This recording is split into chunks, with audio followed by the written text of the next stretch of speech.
बड़ी खबर आपको बता दें, इस्लामाबाद में शांति वार्ता फेल होने के बाद से अमेरिकी राष्ट्रपति ट्रंप भड़के हुए हैं। अमेरिका आज होर्मुज को लेकर बड़ा कदम उठा सकता है, तो वहीं अगर विवाद ज्यादा बढ़ा तो अमेरिका ईरान पर फिर से बड़ी कार्रवाई कर सकता है। अमेरिकी मीडिया का दावा है कि ट्रंप ईरान पर फिर से बड़ी एयर स्ट्राइक की तैयारी कर रहे हैं।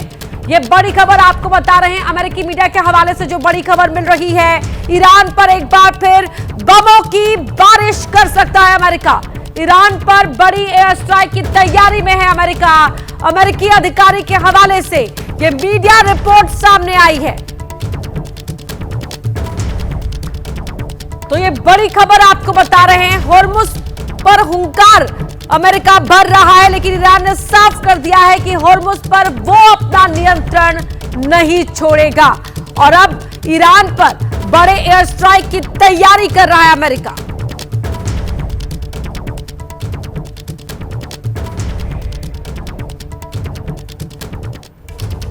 अब सबकी निगाहें इस बात पर टिकी है कि डोनाल्ड ट्रंप क्या करेंगे, उनके पास ऑप्शन क्या है। तो पहला ऑप्शन है कि ट्रंप ईरान पर हमले का आदेश दे दे, ये तुरंत हमला करे, ऐसा आदेश यूएस को ट्रंप की ओर से मिले। दूसरा ऑप्शन है ट्रंप 14 दिन खत्म होने का इंतजार करे, जो सीज फायर की अवधि है। और तीसरा ऑप्शन है कि सीज फायर के बहाने ट्रंप एग्जिट रूट ले ले। तो ये तीन ऑप्शन फिलहाल डोनाल्ड ट्रंप के सामने नजर आ रहे हैं। पहला तुरंत हमला करने का, दूसरा सीज फायर का इंतजार करने का और तीसरा कि सीज फायर के बहाने वो एग्जिट रूट ले ले। अब आपको बताते हैं कि पाकिस्तान में वार्ता फेल होने के बाद अब तक क्या कुछ हुआ है, टाइमलाइन पर नजर डालते हैं कि आखिरकार वार्ता फेल होने के बाद से अब तक क्या क्या हुआ है। तो देखिए, वार्ता के लिए टेबल कुर्सी इस्लामाबाद में लगाई गई, लेकिन वार्ता फेल हो गई। ट्रंप ने होर्मुज में नाकेबंदी का आदेश दिया। ट्रंप के आदेश के बाद एक्शन में यूएस नेवी नजर आ रही है और आज शाम तक भारतीय समय के मुताबिक 7 बजे तक नाकेबंदी करेगी यूएस की नेवी। सैन्य जहाज गुजरे तबाह कर देंगे, ये ईरान कह रहा है। ईरान ने साफ कर दिया कि अगर वहां से सैन्य जहाज गुजरे तो वो तबाह कर देंगे। तो वहीं यूके ने होर्मुज पर यूएस की मदद से इनकार कर दिया है। तो इसी बीच जो हालात बने हुए हैं, रशिया सामने आया, उसने कहा कि हम मध्यस्थता करेंगे। पेशकश की है रशिया ने इस पूरे मामले में विवाद को सुलझाने की। तो ये अब तक हुआ है, कल से जब शांति वार्ता नाकाम हुई उसके बाद की ये टाइमलाइन है। अगली बड़ी खबर आपको बता रहे, ईरान के साथ इस्लामाबाद में शांति वार्ता बेनतीजा रहने के बाद अमेरिकी राष्ट्रपति ट्रंप का नया बयान सामने आया। ट्रंप ने बड़ा ऐलान करते हुए कहा कि अमेरिका जल्द ही होर्मुज स्ट्रेट में आने जाने वाले जहाजों की नाकेबंदी शुरू करेगा, हालांकि इसमें थोड़ा समय लगने वाला है।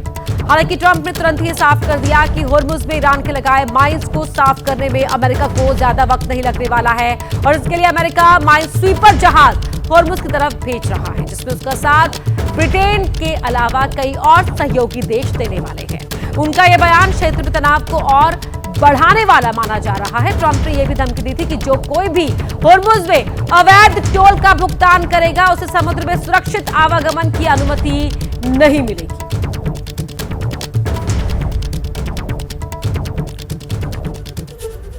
तो इस्लामाबाद टॉक्स फेल होने के बाद ट्रंप पूरी तरह से भड़के हुए हैं। ट्रंप ने अब होर्मुज पर नाकेबंदी का ऐलान कर दिया। ट्रंप की धमकी के बाद ईरान ने कहा कि अगर होर्मुज में कोई भी सैन्य गतिविधि हुई तो अंजाम बुरा होगा। तो जो ट्रंप की हुंकार है, किस तरह से होर्मुज पर तकरार बढ़ रही है, ईरान का क्या कहना है, अमेरिका क्या कह रहा है, वो आपको बता रहे हैं। ईरान कह रहा है कि नाकेबंदी से ऊर्जा क्षेत्र में भूचाल आ जाएगा। जिस नाकेबंदी का अमेरिका यहां पर धमकी दे रहा है, समंदर की नाकेबंदी करेंगे तो ईरान कह रहा है कि इससे भूचाल आ जाएगा। अमेरिका कह रहा है कि होर्मुज ना खुलने से पूरी दुनिया परेशान है, तो ईरान कह रहा है कि गैर सैन्य जहाजों के लिए तो होर्मुज खुला हुआ है, जो गैर सैन्य जहाज है उनके लिए कोई दिक्कत नहीं है। अमेरिका कह रहा है कि यूएस वहां पर माइन हटाने के लिए माइन स्वीपर जहाज भेजेगा। तो ईरान कह रहा है कि ईरानी नौसेना का पूरी तरह से नियंत्रण है और कोई भी सैन्य जहाज वहां पर आया तो ईरान उसको तबाह कर देगा। अमेरिका कह रहा है कि नाकेबंदी में दूसरे देश भी साथ देंगे, लेकिन ईरान कह रहा है कि चाहे कोई भी सैन्य जहाज वहां पर आएगा वो उसे तबाह कर देंगे। ये ईरान की ओर से अपने जो तेवर हैं वो साफ जाहिर कर दिए गए हैं। ट्रंप के बयान के बाद अमेरिकी सेना ने तुरंत ही रिएक्शन दिया। बड़ी खबर आपको बता रहे हैं, ट्रंप के बयान के बाद एक्शन में है अमेरिकी सेना। आज से ही होर्मुज की नाकेबंदी करेगी यूएस आर्मी। यूएस होर्मुज से गुजरने वाले जहाजों को सुरक्षा देगा। होर्मुज से गुजरने वाले जहाज हमारी नौसेना से संपर्क करें, ये यूएस कह रहा है। अमेरिका होर्मुज के परिचालन में बाधा नहीं डालेगा। अमेरिका की सेना आज भारतीय समय के मुताबिक शाम 7:30 बजे से ईरान के पोर्ट और समुद्री सीमा पर आने वाले जहाजों पर नाकेबंदी कर देगा। तो अमेरिका 4 मकसद लेकर जंग में कूदा था, बाद में 5वां होर्मुज भी इसमें जोड़ा, लेकिन नफा एक नहीं हुआ, नुकसान 10 हो गए। इन 10 नुकसानों की लिस्ट देखिए कि अमेरिका ने क्या क्या गंवाया है। ईरान से हार जाने का संदेश गया, पहला बड़ा संदेश यहां पर गया है। गैर जिम्मेदार देश की इमेज अमेरिका की बन गई है। ग्लोबल ऑर्डर में रैंकिंग अमेरिका की कम हो गई है। नाटो देशों से अलगाव पैदा हो गया है अमेरिका का। अशांति की जड़ का लेबल अमेरिका पर लग गया है। खाड़ी देशों को जो भरोसा था अमेरिका के ऊपर वो उसने गंवा दिया है। अर्थव्यवस्था पर सबसे तगड़ी मार वहां पर अमेरिका के जो वासी है वो झेल रहे हैं। अमेरिका का रक्षा बजट गड़बड़ा गया है। अमेरिका में मंदी है, महंगाई बढ़ गई है और इससे परेशान जो अमेरिकी आवाम है वो सड़क पर आ गई है। एक और बड़ी खबर का रुख करते हैं। रॉयटर्स की ओर से दावा किया गया है कि अमेरिका ईरान में बातचीत फेल होने के बावजूद होर्मुज स्ट्रेट से जहाजों की आवाजाही जारी है। होर्मुज स्ट्रेट को कल भी कई जहाजों ने पार किया है। अपने इस दावे को तस्दीक करता हुआ एक वीडियो भी रॉयटर्स की ओर से जारी किया गया है। जहाजों के गुजरने का ये वीडियो जारी किया गया है। इस वीडियो में आप साफ देख सकते हैं जहाज वहां से गुजर रहे हैं, होर्मुज को जहाज पार कर रहे हैं। ये दावा रॉयटर्स की ओर से किया गया और दावे के आधार को बताने के लिए ये वीडियो भी जारी किया गया।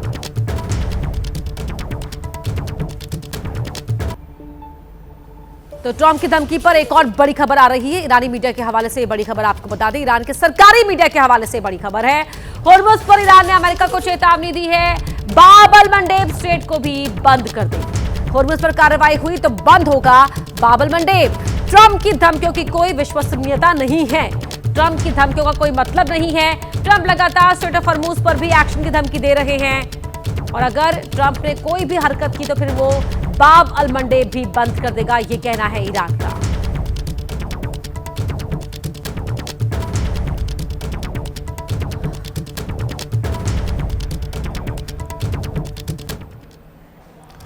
होर्मुज की तरह ही बाब अल मंडेब भी एक समुद्री रास्ता है। अब आपको बताते हैं कि अगर इस पर कब्जा हुआ तो फिर क्या होगा। तो वैश्विक व्यापार प्रभावित होगा अगर बाब अल मंडेब बंद होता है, उसमें बाधा आती है तो जहाजों को फिर लंबा रास्ता तय करना पड़ेगा और इस वजह से क्या होगा, तेल गैस की सप्लाई जो चेन है उस पर असर पड़ेगा। जाहिर सी बात है उसमें बाधा आएगी, तेल की कीमतें और बढ़ जाएंगी क्योंकि रास्ता लंबा हो जाएगा, ईंधन ज्यादा लगेगा तो फिर तेल की कीमतों में इजाफा होगा और क्षेत्र में फिर बड़ा संघर्ष छिड़ सकता है। भारत के लिए क्या मुश्किल होगी, भारत के लिए तेल का आयात मुश्किल हो जाएगा और इस स्ट्रेट को हम बता दें आपको कि आंसुओं का दरवाजा भी कहा जाता है और अगर बाब अल मंडेब बंद कर देगा ईरान तो फिर मुश्किलें और बढ़ जाएंगी। वहीं ईरान ने इस्लामाबाद वार्ता फेल होने का ठीकरा अमेरिका पर फोड़ा है। ईरान के विदेश मंत्री अब्बास अराक्ची ने अमेरिका पर हमला बोला है, कहा कि इस्लामाबाद वार्ता पर ईरान के विदेश मंत्री का बयान, 47 साल में पहली बार यूएस ईरान में उच्च स्तर वार्ता। ईरान ने युद्ध खत्म करने के लिए ईमानदारी से बात की है, हम इस्लामाबाद में समझौते के बेहद करीब थे, शर्तें बदली गई और दबाव बनाया गया, गलतियों से कोई सबक नहीं सीखा गया, अच्छाई के बदले अच्छाई, दुश्मनी के बदले दुश्मनी।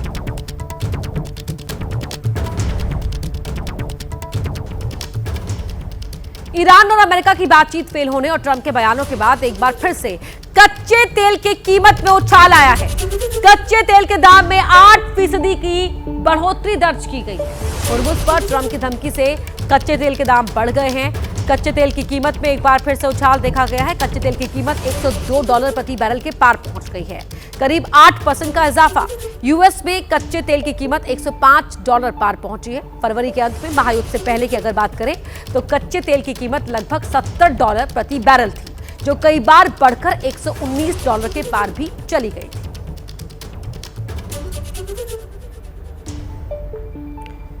ईरानी सेना के समर्थन में तेहरान में प्रदर्शन जारी है। हजारों की संख्या में लगातार 43वें दिन लोग सड़कों पर उतरे, जो अपनी सेना का समर्थन कर रहे हैं। ईरान की राजधानी तेहरान में जोरदार प्रदर्शन हो रहा है। तेहरान में हजारों लोग सड़कों पर उतरे हैं। लगातार 43वें दिन रैली निकाली गई है। ईरानी सेना के समर्थन में ये रैली निकाली गई है। सुप्रीम लीडर मुस्तफा खामनेई का समर्थन करते हुए यहां पर नारे लगाए गए हैं। ईरानी सेना IRGC के समर्थन में भी नारेबाजी हुई है।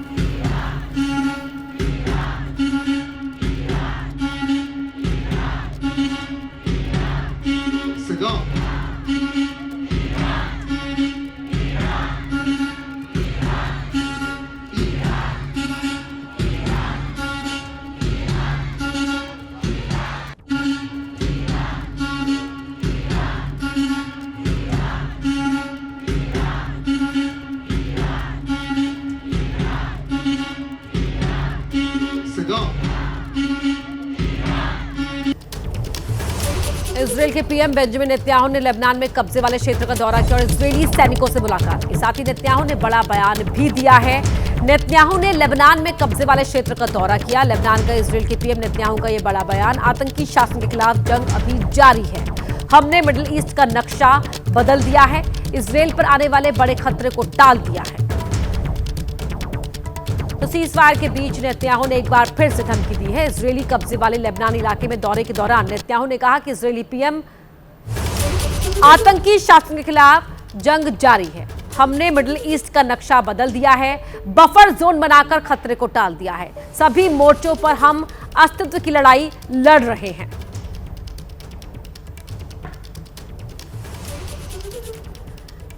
तो नेतन्याहू ने कहा कि लेबनान में युद्ध जारी है, जबकि कई देशों के नेताओं ने लेबनान पर हमले रोकने की इजरायल से अपील की है।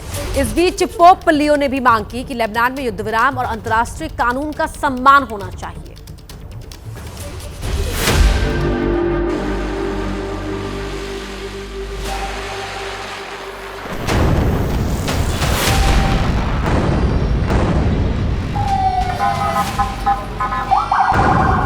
दक्षिणी लेबनान के कई इलाकों में इजरायल के भीषण हमले जारी हैं। इजरायली हवाई हमलों के बाद शरीफा के रिहायशी इलाकों पर तबाही का भयानक मंजर दिखा। बिल्डिंग ध्वस्त हो चुकी थी, हर तरफ सिर्फ मलबा फैला था। इजरायल ने दक्षिणी लेबनान के मारूब में भी हमले किए, जिसमें महिलाओं बच्चों समेत 6 की मौत हुई है। दुनिया के कई नेता इजरायल से लेबनान की संप्रभुता सुरक्षा का सम्मान करने की अपील कर चुके हैं, लेकिन इजरायली पीएम नेतन्याहू किसी की नहीं सुन रहे। אני פה עם שר הביטחון, הרמטכ"ל, אלוף הפיקוד, מפקד האוגדה וחיילי המילואים שלנו. יש פה רוח נפלאה, נכונות להילחם, והם נלחמים היטב, המלחמה נמשכת, כולל בתוך רצועת הביטחון בלבנון, שבאה איתי לפני שעה קלה. नेतन्याहू ने युद्ध जारी रखने का ऐलान उस समय किया जब वो इजरायली कब्जे वाले लेबनानी इलाके में इजरायली सैनिकों से मिलने गए थे। इस बीच तुर्की ने इजरायल को सबक सिखाने की धमकी दी, तो उधर जॉर्डन के विदेश मंत्री बोले कि इजरायली हमले क्षेत्र की सुरक्षा के लिए खतरा है।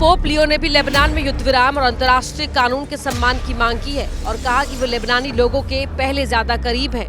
Chiese orientali celebrano la Pasqua secondo il calendario giuliano. बीते दिनों बेरूत में इजरायली हमले कुछ कम हुए थे, लेकिन दक्षिणी लेबनान में हमलों में कोई कमी नहीं आई। इजरायल हवाई हमलों के साथ जमीन पर भी हमला कर रहा है।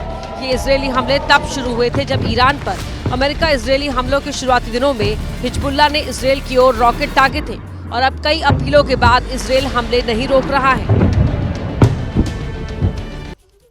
पाकिस्तान में ईरान और अमेरिका के बीच जो शांति वार्ता चल रही थी वो फेल हो गई। समझौते के लिए अमेरिका ने जो शर्तें रखी थी, ईरान ने उसे एकदम से नामंजूर कर दिया और इसके साथ ही महायुद्ध में विध्वंस की आग एक बार फिर से भड़कने लगी है। आगे क्या होगा, पूरी दुनिया की नजर इसी बात पर टिकी है और इसी बीच एक जनरल की दुल्हन डिप्लोमेसी ने पूरे युद्ध को नया मोड़ दे दिया है।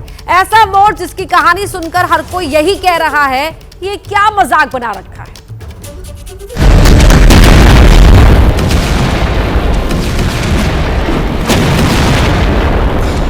महाजंग की आग जब भी भड़कती है सब कुछ खाक हो जाता है। ईरान, इजराइल और अमेरिका की लड़ाई में भी यही हुआ है।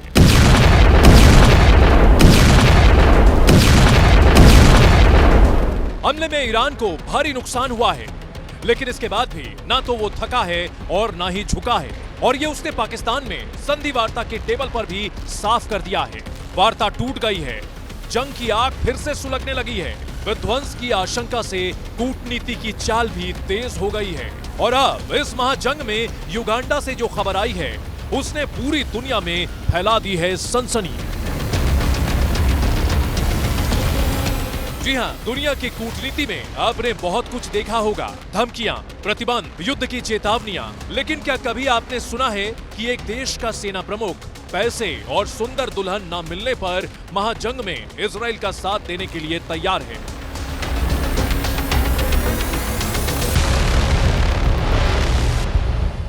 ना, चौंकिए नहीं, ये कोई मजाक नहीं, बल्कि अफ्रीका के देश युगांडा से आई वो खबर है जिसने अंतर्राष्ट्रीय राजनीति को हैरानी, विवाद और शर्मिंदगी के बीच खड़ा कर दिया है। वजह है युगांडा के सेना प्रमुख मुहुजी काइनेरुगाबा की अनोखी डिमांड, वो डिमांड जिसे सुनकर कोई भी सन्न रह जाए।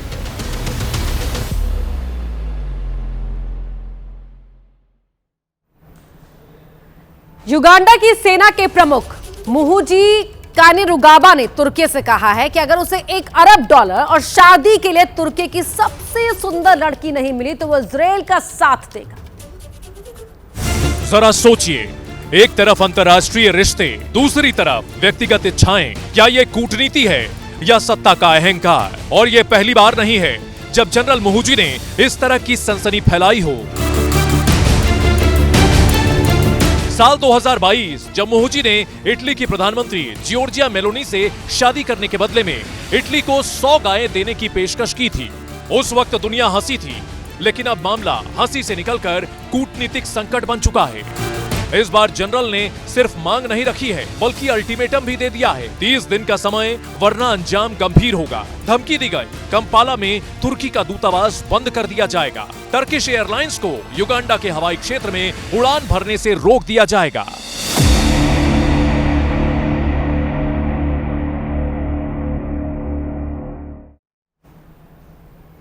धमकी तो यह भी दी गई है कि दोनों ही देशों के बीच राजनयिक संबंध खत्म कर दिए जाएंगे। ऐसे में अब सवाल यह है कि क्या यह सिर्फ एक बयान था या इसके पीछे कोई बड़ी रणनीति छिपी है? क्या यह दबाव बनाने की कोशिश है या फिर सत्ता के नशे में दिया गया बयान? आपको बता दें कि जनरल मुहुजी काइनेरुगाबा कोई साधारण सैन्य अधिकारी नहीं है। वो युगांडा के राष्ट्रपति योवेरी मुसेवेनी के बेटे हैं, यानी सत्ता, परिवार और सेना तीनों का संगम। मुहुजी का आरोप है कि तुर्की ने मोगादिशु में इंफ्रास्ट्रक्चर प्रोजेक्ट से बड़ा फायदा उठाया, जबकि युगांडा ने करीब 2 दशकों तक अल शबाब के खिलाफ लड़ाई में सबसे ज्यादा बोझ उठाया। लेकिन इन आरोपों के बीच सबसे ज्यादा चर्चा में है मुहुजी की दुल्हन वाली मांग, जो न सिर्फ कूटनीति की मर्यादा को तोड़ती है बल्कि महिलाओं को लेकर एक बेहद आपत्तिजनक सोच को भी उजागर करती है। दुनिया भर में इस बयान की तीखी आलोचना हो रही है।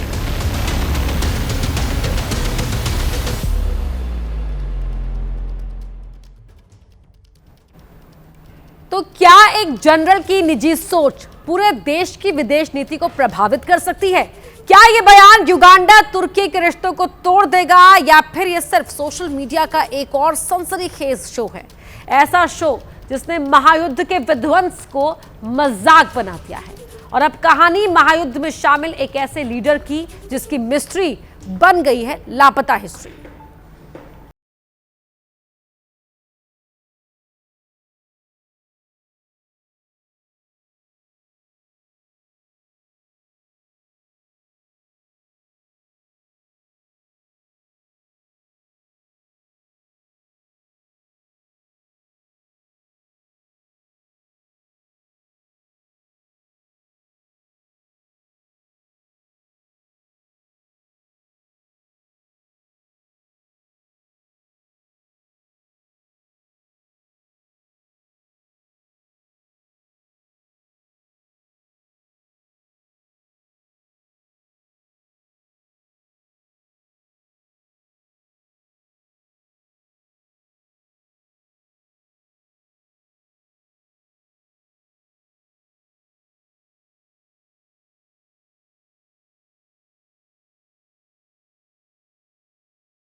तो हर कोई अब यही पूछ रहा है कि ये महायुद्ध का मजाक क्यों बनाया जा रहा है।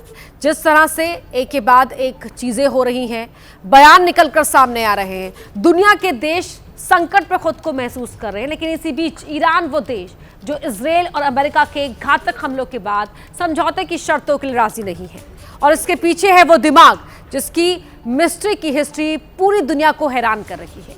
कौन है वो? रहस्य बेहद गहरा है।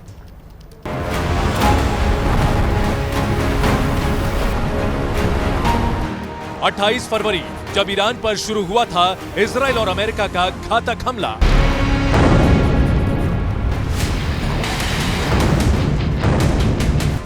अमेरिका और इजरायल ने अपने संयुक्त हवाई ऑपरेशन में ईरान पर इतने मिसाइल और बम बरसाए कि सब धुआं धुआं हो गया।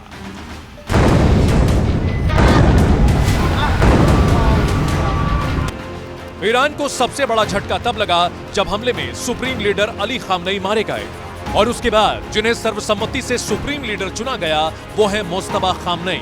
वही मुस्तफा खामनेई जो अली खामनेई के बेटे हैं, वही मुस्तफा खामनेई जो जब से ईरान के सुप्रीम लीडर बने हैं तब से ही गायब हैं, और अब उनकी यही मिस्ट्री बन गई है सवालों की लापता हिस्ट्री।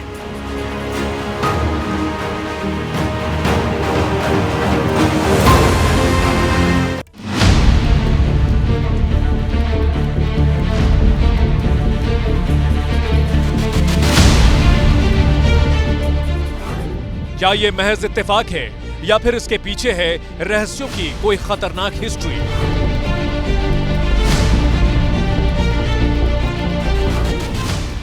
एक ऐसा नेता जिसकी आवाज दुनिया ने नहीं सुनी, जिसका चेहरा शायद ही कभी दिखा, और जो आज ईरान की सबसे ऊंची कुर्सी पर बैठा बताया जा रहा है, लेकिन वो जब से शिखर की कुर्सी पर बैठा है तब से ही गायब है।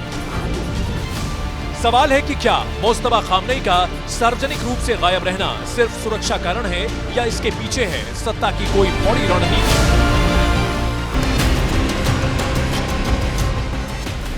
9 मार्च मुस्तफा खामनेई का सुप्रीम लीडर बनने का ऐलान।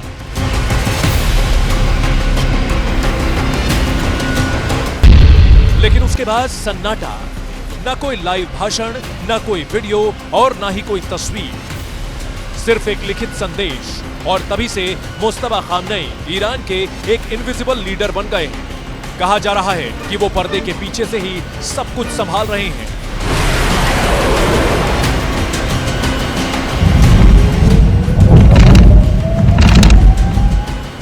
तो क्या ये सच है या फिर मुस्तफा की स्थिति उतनी मजबूत नहीं है जितनी दिखाई जा रही है? चुनावी राज्य में क्या है हलचल, दिखाते हैं आपको 10 बड़ी खबरें तेज रफ्तार के साथ। पीएम मोदी आज बीजेपी कार्यकर्ताओं से करेंगे संवाद। शाम 4 बजे तमिलनाडु के बीजेपी कार्यकर्ताओं से करेंगे बात। अमित शाह की आज पश्चिम बंगाल में कई जनसभाएं, 3 जनसभाओं को करेंगे संबोधित। पश्चिम बर्धमान में करेंगे रोड शो। आज बीजेपी अध्यक्ष नितिन नवीन की तमिलनाडु में जनसभा और रोड शो, पार्टी कार्यकर्ताओं से भी करेंगे मुलाकात। तमिलनाडु में बोले बीजेपी अध्यक्ष नितिन नवीन, युवाओं ने लिया डीएमके सरकार हटाने, एनडीए सरकार को लाने का संकल्प। तमिलनाडु विधानसभा चुनाव के प्रचार में सभी दलों ने झोंकी ताकत। तमिलनाडु के डिप्टी सीएम और डीएमके नेता उदयनिधि ने नागपट्टिनम में किया चुनाव प्रचार। यूपी के सीएम योगी का ममता सरकार पर आरोप, बंगाल को कंगाल बना डाला, यहां विकास नहीं केवल वसूली का तंत्र हावी। टीएमसी का सीएम योगी पर पलटवार, कहा बंगाल को योगी आदित्यनाथ या उनकी पार्टी के किसी उपदेश की जरूरत नहीं, हर पैमाने पर देश का सबसे असुरक्षित राज्य उत्तर प्रदेश। ममता हुमायूं कबीर के बयान पर बोले ओवैसी, मुझे कभी टीएमसी तो कभी बीजेपी से जोड़ देते हैं, हम करेंगे अपना काम। यूसीसी को लेकर ममता पर बीजेपी नेता प्रताप चंद्र सारंगी का पलटवार, कहा बंगाल में ममता की जागीरदारी नहीं, टीएमसी व्यक्तिवादी परिवारवादी पार्टी। कांग्रेस नेता सचिन पायलट का दावा, केरल में कांग्रेस बनाएगी सरकार, असम पुडुचेरी में भी पार्टी का प्रदर्शन रहेगा बहुत अच्छा।